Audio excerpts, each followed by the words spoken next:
Hello বন্ধুরা, বরণ নাটকের নতুন আপডেটে আবারও আপনাদেরকে স্বাগতম। আগামী 22শে সেপ্টেম্বরে আপনারা দেখতে পারবেন বিশ্বকর্মার পূজা রুদ্রিক যখন সম্পূর্ণ করে তখনই নায়রা চলে আসে। তখন তিত্তি বলে নায়রাকে, তুমি আসাতে আমার অনেক আনন্দ এবং অনেক খুশিও লাগছে। তখনই নায়রা বলে, তুমি আসাতে তো আমার একটুও ভালো লাগছে না, কেননা তুমি আসাতে যদি সকলেই খুশি হয় তাতেও আমার কোনো কিছু যায় আসে না, আমার কিন্তু ভালো লাগছে না। তখন তিত্তি বলে যে কেন?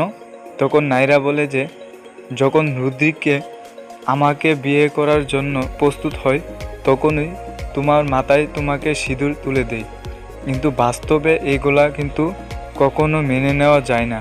এটা সিনেমার মধ্যে হতে পারে, কিন্তু এটা বাস্তবে কোনোভাবেই সম্ভব নয়। তাহলে বন্ধুরা, এই আপডেটটি দেখতে হলে আপনাদেরকে চোখ রাখতে হবে স্টার জলসায়। আজ এই পর্যন্তই। খুদা হাফেজ।